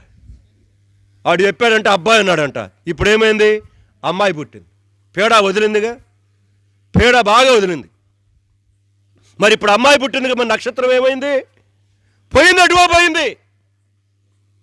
ప్రియమైన సంఘమా, ఈరోజు క్రైస్తవ విశ్వాసులు కూడా సిగ్గు లేకుండా ముహూర్తాల కొరకు ఎక్కడికి పోతున్నారు, ఎక్కడికి? ఇక్కడ ఉన్నారు పెద్ద పెద్ద ప్రబుద్ధులు ఉన్నారు. ఇక్కడ చాలామంది ప్రబుద్ధులు ఉన్నారు. ఇల్లు కడితే కనుక ఇల్లు ప్రతిష్టకి ఏం చేస్తున్నారు, అక్కడ పోయేస్తున్నారు. ఏ తిథి నక్షత్రమున ఏ రోజు అయితే బాగుంటుంది. మీ వేషాలన్నీ నాకు బాగా తెలుసు. ఒక అక్క పొద్దునే ఫోన్ చేసి, అన్నో 7:30 లోపలే రా. ఏంటంట, 7:30 లోపల రాకపోతే పేడ వదులుద్ది అనమాట. కొంప అంటుకుపోద్ది. ఇక్కడే ఉంది అక్క, కనుక ఇక్కడే ఉంది అక్క. 7:30కే రావాలి, లోపలే రావాలట. 7:30 లోపల రాకపోతే ఏమవుద్ది, శని చుట్టుకుంటుంది. నిజంగానే దేవుడి వాక్యాన్ని పాటించకుండా వీటిని పాలిస్తే నీ నెత్తిని శనే చుట్టుకునేది.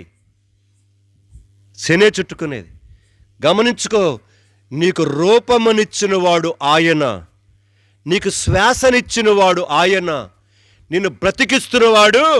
రండి అపోస్తుల కార్యము గ్రంథం. మా పెరుసమ్మక్క దర్శనం వచ్చి ఒకటే తోలుతుంది. నా మీద పడ్డాడు అన్నాడు అనుకుంటుందేమో, మరి ఇందాడ మీద చూస్తున్నా, పాపం లెగుతుందేమో చూస్తున్నాను, లెగవట్లా. ఇప్పుడన్నా లెగుతుందేమో చూద్దాం. కనుక అపోస్తుల కార్యం 17వ అధ్యాయము చదువుతారా? వచనం 25 నుంచి. అపోస్తుల కార్యం 17:25 నుంచా? ఆయన అందరికిని జీవమును ఊపిరిని సమస్తమును దయచేయువాడు గనుక. చాలమ్మా మాట.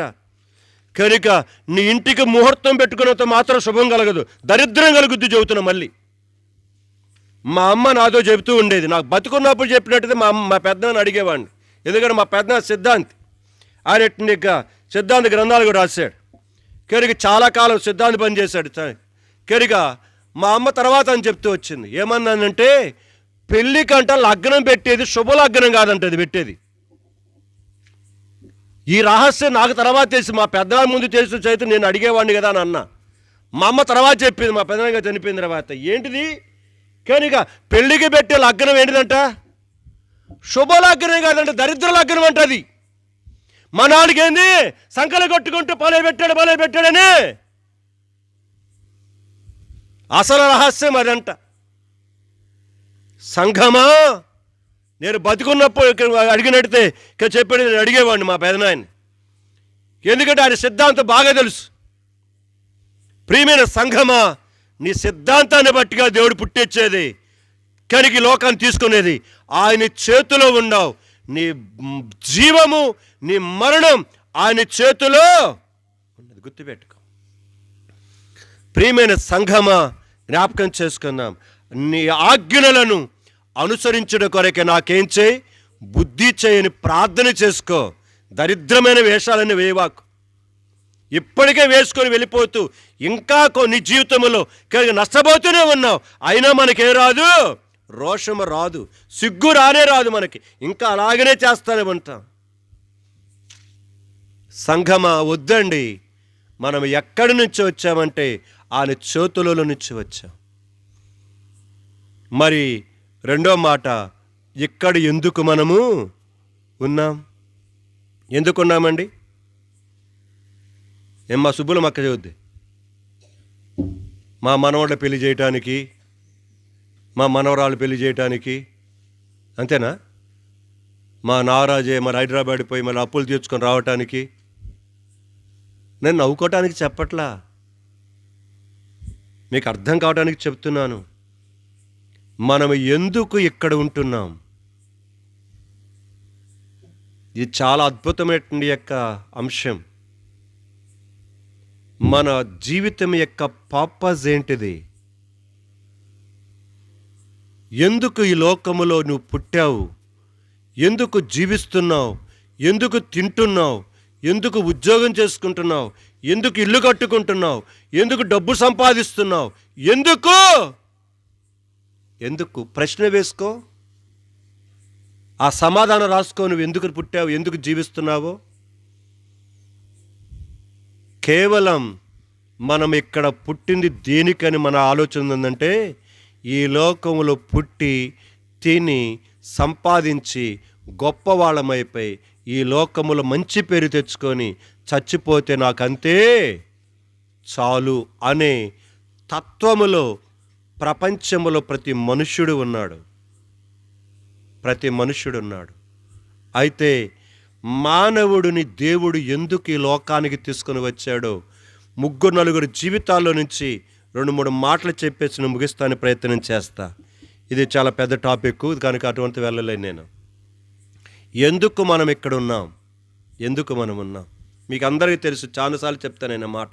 2 వచనాలు చదవండి వెళ్ళటానికి ముందుగా. కనుక మొదటిది యెషయా గ్రంథం 23:7 ఒకరు, 21 చదవండి. రెండవదిగా ఎఫెసీ 2:10 ఈ 3 భాగాలు చదవండి.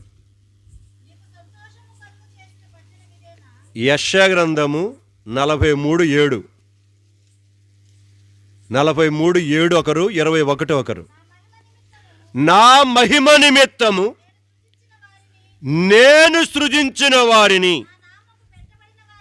చాలు 21 వచనం. నా నిమిత్తము నేను నిర్మించిన జనులు నా స్తోత్రము. గమనించాలి, మనం ఎందుకు భూమి మీద ఉన్నామో తెలుసా? ఇక రాయబడుతున్నది ఆయన మహిమ నిమిత్తము. గుర్తుపెట్టుకున్న ఆ పదాలు. ఆ మాట చదువుతుంటే నాకు యోహాను సువార్త 14వ అధ్యాయంలోకి వచ్చిన గుర్తుకొస్తా ఉంది. చూడండి, 14వ అధ్యాయం యోహాను సువార్త వచనం 13, 14. మీరు నా నామమున దేనిని అడుగుదురో. గమనించాలి ఆ పదాలు. మీరు నా నామమున దేనిని అడుగుదురో తండ్రి కుమారుని యందు మహిమపరచుటకై వానిని. దేవుడు ఏదైనా నువ్వు అడిగినది చెయ్యాలంటే దేని కొరకు చేస్తాడట? తండ్రి కుమారుని యందు మహిమపరచబడటానికి కొరకే. గుర్తుపెట్టుకోండి, మనను సృష్టించిందే దాని కొరకు. ఆయన మహిమ నిమిత్తము, ఆయనకి స్తోత్ర ఘనతలు కలుగు నిమిత్తము, ఆయన కీర్తి నిమిత్తం మనం ఈ భూమి మీదకు తీసుకురాబడ్డాం. ఆ రెండో మాట ఎఫెసీ 2:10. ఇందాకే చెప్పానుగా తీసిపెట్టుకోమని. మరియు వాటి యందు మనము నడుచుకొనవలెనని దేవుడు ముందుగా సిద్ధపరిచిన సత్క్రియల చేటకై మనము క్రీస్తు యేసునందు సృష్టింపబడిన వారమై ఆయన చేసిన పనియే ఉన్నాం. చాలు, గమనించాలి. ఇంకా కొన్ని వచనాలు ఇప్పుడు కాదు, చైమైతే తర్వాత చూస్తాం. మనం ఎందుకు భూమి మీద ఉన్నామో తెలుసా?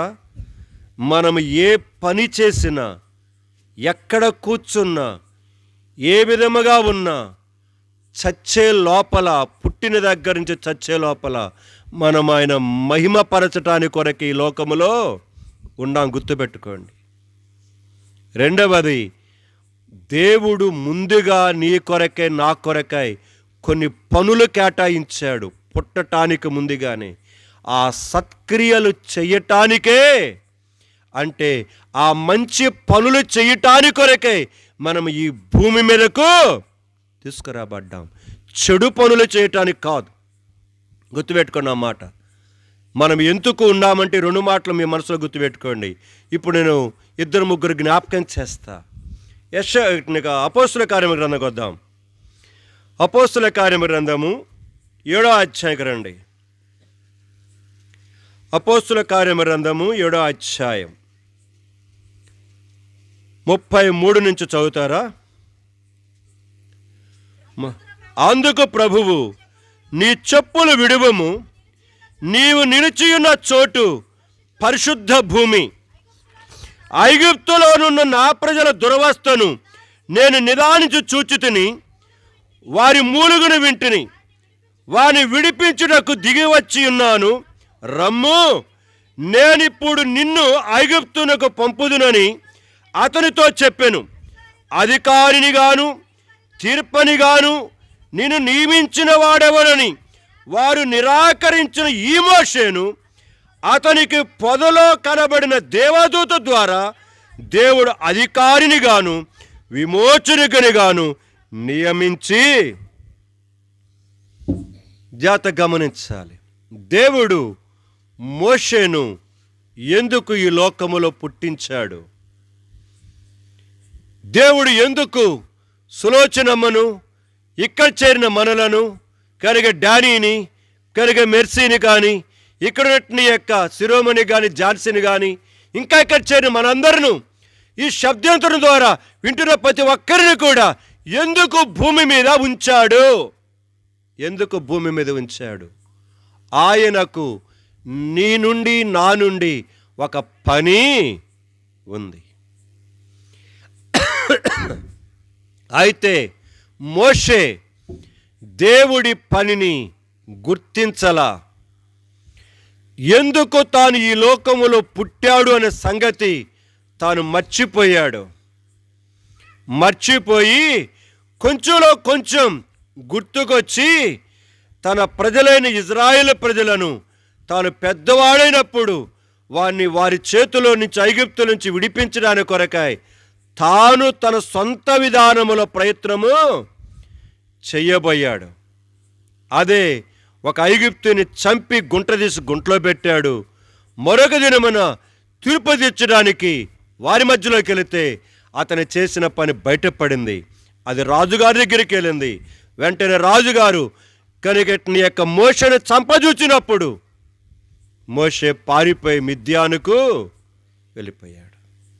ఇప్పుడు మిద్యానులో దేవుడు అతనిని మళ్ళీ 40 సంవత్సరాలు ఏం చేశాడు? గొర్రెలను అప్పగించి గొడ్లను అప్పగించి 40 సంవత్సరాలు వర్షానికి తడుస్తూ మంచుకు తడుస్తూ ఎండలో ఎండుతూ గొర్రెలను ఎలాగ మేపాలో 40 సంవత్సరాల పాఠాలు నేర్పించి ఇప్పుడు అసలైన పని కొరకు ఏం చేశాడు? దేవుడు తీసుకొచ్చాడు. దేవుడు దేని కొరకై మోషేని ఏర్పాటు చేశాడంటే ఐగుప్తు యొక్క రాణి యొక్క కుమారుడిగా ఉండటానికి కొరకు కాదు. మిద్యాను అరణ్యములో తన మామ యొక్క గొర్రెల మందలను కాసుకోవటానికి కొరకు కాదు. తన భార్యను చేసుకొని పిల్లలను కానీ ఆనందించటానికి కొరకు కాదు. అది ఒక విధానం మాత్రమే భౌతికంగా. కానీ దేవుడు తనను ఒక పని కొరకు ఏం చేశాడు? భూమి మీద తీసుకొచ్చాడు. నేను అదే చెప్తున్నాను. ఇక్కడ చేరి వచ్చిన మనమందరమున కొరకును ఆయన ప్రియమైన ఇంటి వారి కొరకును కూడా అదే జ్ఞాపకం చేస్తుంటున్నాను. ఎప్పటికైనా సరే దేవుడు నిన్ను దేని కొరకే నిర్మించాడో, దేవుడు ఇంకా భూమి మీద దేనికి ఉంచాడో తెలుసుకొని ఆ మార్గములో ప్రయాణము చేయటం అది మనకెంతో ఆశీర్వాదకరం. తన పనిలో తాను నిమగ్నమైపోయి ఉన్నప్పుడు దేవుడు మోషేతో మాట్లాడుతూ ఆ మండుచున్న పొగలో నుండి దేవుడు ఏం చేస్తూ వచ్చాడు? మోషే మోషే అని కేకలు వస్తూ వచ్చాయి. ఎస్, ఆ శబ్దము ఏంటిదో, ఎవరు మాట్లాడుతున్నారో చూద్దామనుకొని ఆ పొదమన మండుతున్నది కానీ కాలిపోవట్లేదు. కానీ శబ్దం మాత్రం వస్తూనే ఉంది. మోషే మోషే అనే మాటలు వినబడుతున్నాయి కానీ మనిషి కనబట్టల్లా. అంతే, దేవుడు మాట్లాడుతూ వచ్చాడు. నీ పాదము నుండి నీ చెప్పులను విడిచిపెట్టు. ఇప్పుడు మాట్లాడటం ప్రారంభించాడు. నేను ఐగుప్తు నుండి ఇజ్రాయేలు ప్రజలను విడిపించడానికి దిగివచ్చా కాబట్టి రా. దేవుడు ఇజ్రాయేలు ప్రజలను 40 సంవత్సరాలు కానాను వరకు నడిపించటానికి కొరకై దేవుడు మోషేను భూమి మీద ఏం చేశాడండి? నిర్మించి ఉంచాడు. మోషే ద్వారా దేవుడు జరిగించాలనుకున్న పని అది. ఆ పనిని నెరవేర్చి దానిని తుదముట్టించి తాను ఈ లోకాన్ని వదిలిపెట్టేమైనాడు? వెళ్ళిపోయాడు. నేను అడుగుతున్న ప్రశ్న అదే. మోషే దేవుని పనిని ఎరిగి ఆ పని చేసి ముగించి తన పిలుపు వచ్చినప్పుడు వెళ్ళిపోయాడు.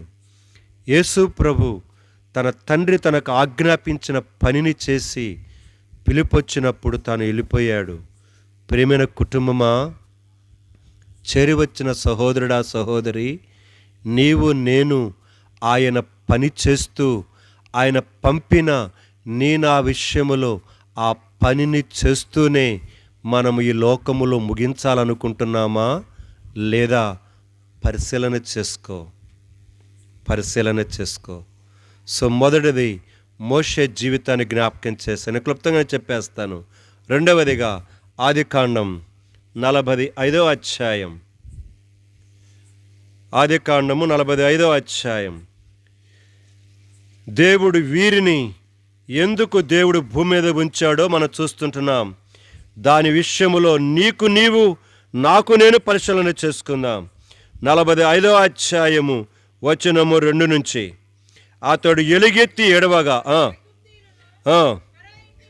వినిరి. అప్పుడు యేసేపు, నేను యేసేపును, నా తండ్రి ఇంకా బతికియున్నాడని అడిగినప్పుడు అతని సహోదరులు అతని సముఖమునందు తొందరపడి అతనికి ఉత్తరం ఇయ్యలేకపోయిరి. అంతడు యేసేపు, నా దగ్గరకు రండి అని తన సహోదరులతో చెప్పినప్పుడు వారు అతని దగ్గరకు వచ్చిరి. అప్పుడతడు, ఐగుప్తునకు వెళ్ళుటకు మీరు అమ్మివేసిన మీ సహోదరుడిని యేసేపు నేనే. అయినను నేనిక్కడ వచ్చినట్లు మీరు నన్ను అమ్మివేసినందుకు దుఃఖపడుకుడి. అది మీకు సంతాపము పుట్టినిపునీయకుడి. ప్రాణ రక్షణ కొరకు దేవుడు మీకు ముందుగా నన్ను, చాలంతే. మొదటిది, ఇజ్రాయేలు ప్రజలను ఐగుప్తు యొక్క బానిసత్వము నుంచి విడిపించి కానానుకు చేర్చడానికి కొరకై మోషేను భూమి మీద ఏం చేశాడు? ఉంచాడు. దాని కొరకై దేవుడు అతని తల్లి గర్భములో నిర్మించాడు. ఇది మొదటి వ్యక్తి అయితే, రెండవదిగా యేసేపు జీవితంలో తన అన్నలతో మాట్లాడుతున్నాడు. మీరు ఇందును బట్టి చింతించాల్సిన పనులే, మీరు ఇందును బట్టి బాధపడాల్సిన పనులే, మీరు ఇందును బట్టి దుఃఖపడాల్సిన పనులే. దేవుడు మీ నిమిత్తమై, ఈ ఐగుప్తు యొక్క ప్రజలందరి నిమిత్తమై ముందుగానే ఈ భయంకరమైన కరువులో మిమ్మలను, ఐగుప్తు ప్రజలను కాపాడటానికి కొరకై దేవుడు నన్ను ముందుగానే నియమించి నిర్ణయించి ఏం చేశాడు? పంపించాడు ఇక్కడికి. సో రెండవదిగా, యేసేపును ఎందుకు దేవుడు ఈ లోకములో ఉంచాడో తెలుసా? కష్టాల గుండా, నిందల గుండా, అవమానాల గుండా, భయంకరమైన పరిస్థితుల గుండా తీసుకొని దేనికో తెలుసా? కారణం అది. యాకోబును, యేసేపు యొక్క అన్నలు, వారి భార్యలు, వారి పిల్లలు, ఐగుప్తు జనాంగమంతా ఆ 7 సంవత్సరముల కరువులో చావకుండా వారిని సజీవులుగా కాపాడు నిమిత్తమై ఐగుప్తు దేశమంతటికి ప్రధానమంత్రిగా నియమించబడి చచ్చే వరకు ఐగుప్తు యొక్క ప్రధానిగా ఉండటానికి కొరకాయ దేవుడు జగత్తు పునాది వేయబడక మునిపే దేవుడు యాకోబు రహేలు యొక్క గర్భములలో యేసేపును నియమించాడు. ఈ రాత్రి నువ్వు ఎందుకు నియమించబడ్డావో నువ్వు ఎరుగుతున్నావా అని అడుగుతున్నా నేను. తింటమేందో, తాగటమేందో, పొలం వేసుకోవటం ఏందో, సంపాదించుకోవడం ఏందో, ఉద్యోగం ఏందో, చదివేందో, ఇదే కానీ నీ జీవితం విషయంలో దేవుని యొక్క ఆలోచనటు ఎరుగుతున్నావని అడుగుతున్నాను. ఎరగకపోతే నీకును జంతువుకును తేడా ఏమీ లేదు. అది పుట్టింది, అది తినింది, అది ఎగిరింది, అది కూడా సచ్చింది. నువ్వు కూడా పుట్టావు, తిన్నావు, ఎగిరావు, సచ్చావు. నీకును జంతువుకు తేడా ఏమే? నీవు జంతువుగా ఉండటానికి పుట్టించల దేవుడు. నీవు ఒక మనిషినిగా దేవుడు తన పోలికలు సృష్టించి నేను ఈ లోకములో మనుషుడిగా పెట్టాడు. ఎందుకు జీవిస్తున్నావో నీకు తెలుస్తుందా? కొంతమందికి లెగిస్తే తగదాల కొరకై పుడతారు, బజారు మొత్తం ఏడ్పించడానికి పుడతారు కొంతమంది. నువ్వు దేనికి పుట్టావు? నీ బజారు మొత్తం నిద్రలాగుండి చేయడానికా? ఎంత దరిద్రం చేసుకుంటున్నావు నీ బతుకును, నీ జీవితాన్ని ఎంత నాశనం చేసుకుంటున్నావు. తిని తాగి తన్నాడటానికా దేవుడు నీ నిర్మించింది. ఒరే, మంచి పనులు చేయటానికి కొరకు నేను పుట్టించానంటే నువ్వేం చేస్తున్నావు? ఈరోజు చెడ్డ పనులు చేయటానికి ఆరితేరిపోయావు. ప్రియమైన సంఘమా, అదిగో మోషేను ఇజ్రాయేలు ప్రజలను 40 సంవత్సరాలు అరణ్యములో నడిపించి నాయకునిగా ఏర్పరచడానికి కొరకే పుట్టించాడు.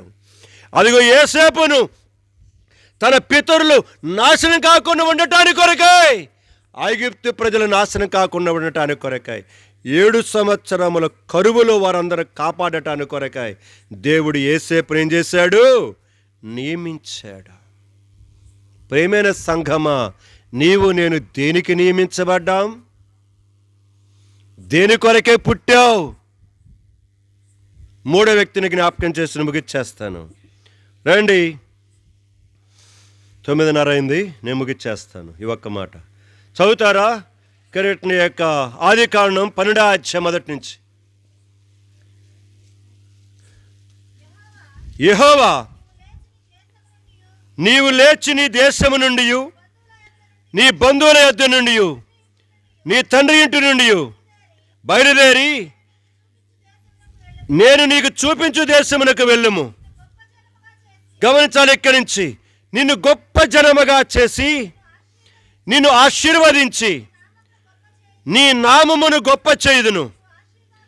నీవు ఆశీర్వాదకరముగా ఉందువు. నిన్ను ఆశీర్వదించు వారిని ఆశీర్వదించదును, నిన్ను దూషించు వారిని చెప్పించదును. భూమి యొక్క సమస్త వంశములు నీ యందు ఆశీర్వదింపబడును. అబ్రహాముతోనిగా యెహోవా అతనితో చెప్పిన ప్రకారం. చాలంతే. మూడవది, అప్పటి వరకు అబ్రహాము ఎందుకు పుట్టానో, ఎందుకు జీవిస్తున్నానో, ఎందుకు వ్యాపారం చేస్తున్నానో తనకు అర్థం కాల. ఊరు అనే ప్రాంతంలో తాను బొమ్మల వ్యాపారం చేసుకుంటూ, కరిగట్ని యొక్క ఆ బొమ్మల దేవుళ్ళను తను వ్యాపారం చేసుకుంటూ, తాను కూడా అలాగనే జీవిస్తూ తన జీవితంలో సృష్టికర్తకు బదులుగా సృష్టమును చేస్తూ ఏం చేస్తున్నాడు? ఆరాధిస్తున్నాడు. ప్రకటన రోమీ రాసిన పత్రిక 1వ అధ్యాయంలో ఉంటుంది కదా, వారు మహిమాస్వరూపిక దేవుడిని ఏం చేశారట? తమ యొక్క ఇష్టము చొప్పున, తమ మనసు చొప్పున చతుష్పాద జంతువుల యొక్కయు పురుగుల యొక్కయు ప్రాకు పరుగుల యొక్క రూపములుగా మార్చివేసి వాటిని ఆరాధిస్తూ ఉన్న గుంపులో ఉండిపోయినాడు అబ్రాహాం. కానీ తన జీవితానికి తెలియదు తను ఎందుకు ఈ లోకానికి పుట్టాడో, తన జీవితం యొక్క కర్తవ్యం ఏందో తనకు తెలియదు. అందుకని 75 సంవత్సరముల వయసులో దేవుడు తనతో మాట్లాడుతూ వచ్చాడు. అబ్రామా, నేను నిన్ను ఆశీర్వదించడం కాదు, నీవు భూలోకములో ఉన్న సమస్త జనాంగములకు, సమస్త వంశములకు నువ్వు ఎలాగుంటావు? ఆశీర్వాదకరముగా ఉంటావు.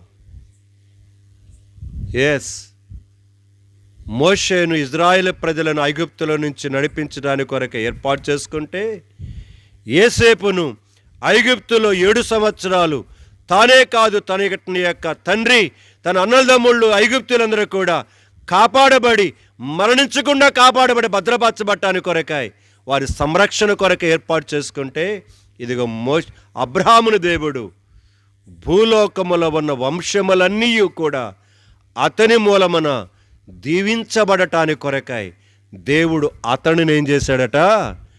నియమించి ఏర్పరిచాడు. తనను పిలుచుకున్నాడు. తను చనిపోయేంత వరకు అలాగనే అనేక జనాంగములకు తను ఎలాగుంటూ వచ్చాడు? ఆశీర్వాదకరముగా ఉంటూ వచ్చాడు. ఇప్పటికీ ఆ అబ్రహాము, ఇస్సాకు, యాకోబుల సంతానమైన ఆ ఇజ్రాయేలు ప్రజలు ప్రపంచానికి దీవెనకరముగా ఉంటున్నారు. ఆ ఒక్క దేవుని యొక్క ప్రజలను, ఇజ్రాయేలు ప్రజలను బట్టి ప్రపంచంలో ఎన్నో దేశాలు ఆశీర్వదించబడుతున్నాయి. అందులో ఒకటి మన భారతదేశము కూడా. ప్రియమైన సంఘమా, ఇది జగమెరిగిన సత్యం. నేను కథలేం చెప్పట్లే. అవును, అయితే ప్రశ్న చివరిగా, నీవు దేని కొరకు ఈ లోకములో జన్మించి దేని కొరకు నువ్వు బ్రతుకుతున్నావు? దేని కొరకు? దేవుడు కొరకేనా నువ్వు జీవిస్తున్నది? తింటము, తాగటం, ఇంకా సంపాదించుకునే ధోరణిలో ఉంటున్నావు. ఇంకా ఆ పిల్ల అంటావు, ఈ పిల్ల అంటావు, ఆ ఇల్లు అంటావు, ఈ ఇల్లు అంటావు, ఆ పొలము, ఈ వ్యాపారం అంటావు. ఈ జీవితంలో వెళ్తున్నావే కానీ దేవుడు నీ పక్షంగా ఉద్దేశించిన ఉద్దేశాన్ని ఈ రాత్రి నేను ఒకటే కోరుతున్నాను. సులోచన విషయం కానీ, పిల్లల విషయం కానీ, డానియల్ విషయం కానీ, మెర్సీ విషయం కానీ, కుటుంబస్తుల విషయం నేను కోరుకుంటున్నాను. దేవుడు మీ విషయంలో దేవుని సంకల్పం ఏంటో ఎరగండి. ఎరిగి కొంతకాలమన్న ఆ పని కొరకు ఏం చేయండి? జీవిస్తే మీకు ఆశీర్వాదం, మీకు దీవెన, తద్వారా అనేకులకు మీరు ఆశీర్వాదకరంగా ఉంటారు. రోగాలు, రొప్పులు, ఈ బాధలు ఎప్పుడు ఉండేవే. కానీ వీటన్నిటికి మించి దేవుని ప్రణాళిక ఉన్నది. ఆ ప్రణాళికను నెరవేర్చటానికి కొరకై ఆ ప్రభుని యేసుక్రీస్తు వారు ఇంకను నీ కొరకై, నా కొరకై ఆ కలువరి సిలువలో వేలాడుతూ తన చేతులు చాచి పిలుచుచూ ఉన్నాడు. ఇంకా రక్షణ మారు మనసు పొందకుండా ఇక్కడ కొట్టుమిట్టాడుతున్నవో నా సహోదరుడా, సహోదరి, దేవుని యొక్క గాయపడిన హస్తములను త్రోసివేసుకుంటూ ఇంకా ఎంతకాలం వెళతావు? అదిగో చూడు, ఇందాకటనే అలాగ పడిపోయి లోకాన్ని విడిచిపెట్టి వెళ్ళిపోయిన మన మధ్యలో ఉన్న సహోదరుడు. అలాగ ఎంతమంది రాలిపోయారు ఈ సంవత్సరం మనకు తెలుసు. నీవు నేను ఎప్పుడు రాలిపోతామో మనకు తెలియదు. అయితే జాగ్రత్త, దేవుడిచ్చిన సమయాన్ని ఉపయోగించుకో. ఆనాడు మోషేని హెచ్చరించి మాట్లాడుతున్నవాడు, ఆనాడు యోసేపును హెచ్చరించి మాట్లాడినవాడు, ఆనాడు అబ్రహామును హెచ్చరించి మాట్లాడినవాడు ఈ రాత్రి నీతోను హెచ్చరించి మాట్లాడుతున్నాడు. లోబడతావా? దేవుని కొరకే తీర్మానం చేసుకొని రక్షణ మారు మనసు పొందుతావా? దేవుని కొరకే తీర్మానం చేసుకొని దేవుని కొరకే బ్రతుకుతావా? బాప్తిస్మలో పాలు పొంది బలలో కూడా పాలు పొందుతూ ఇంకా దేవుని పనిని నిర్లక్ష్యం చేసుకొని వెళుతున్నావా? పరీక్షించుకో. దేవుని ప్రేమను, దేవుని మంచితనాన్ని నెట్టివేసుకొని వెళ్ళిపోవద్దు. ఆయన దీర్ఘశాంతమును, సహనమును త్రోసివేసుకోవద్దని ప్రేమతో జ్ఞాపకం చేస్తున్నా. అబ్రహాము లోబడ్డాడు, యోసేపు లోబడ్డాడు, మోషే లోబడ్డాడు. వారు కూడా ఎన్నో నిందల గుండా వెళ్ళారు, ఎన్నో దోషుల గుండా వెళ్తూ వచ్చారు, ఎన్నో సమస్యల గుండా వెళ్తూ వచ్చారు. నువ్వు ఒక్కడవే దానివే కాదు. అయినను దేవుని ప్రణాళికను చివరి వరకు వారు ఏం చేశారు? నెరవేర్చి లోకాన్ని వదిలిపెట్టారు.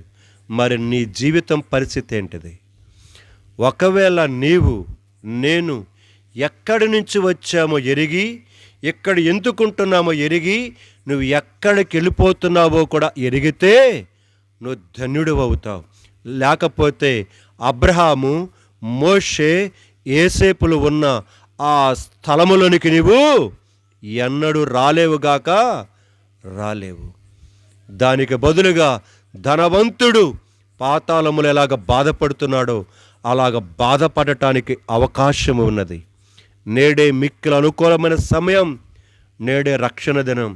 ప్రభుని క్రీస్తు యేసు యొక్క ప్రేమను ఎరిగి ఎందుకు పుట్టామో, ఎందుకు తింటున్నామో, బ్రతుకుతున్నామో గ్రహించుకొని దేవుని కొరకే బ్రతకటానికి ఇంకా కొంచెం కాలమైన తీర్మానం చేసుకో. లేదంటావని ఇష్టం. దేవుడి కొద్ది మాటలను మనందరి కొరకాయ, కుటుంబం కొరకాయ, భవిష్యత్తులో వారి దేవుని ఉద్దేశాన్ని తెలుసుకొని దేవుని కొరకే కొంతకాలం బ్రతకాలన్న ఆశ. ఈ కొద్ది మాటలను దేవుడు దీవించి ఆశీర్వదించునుగాక. ప్రార్థన చేసుకుందాం.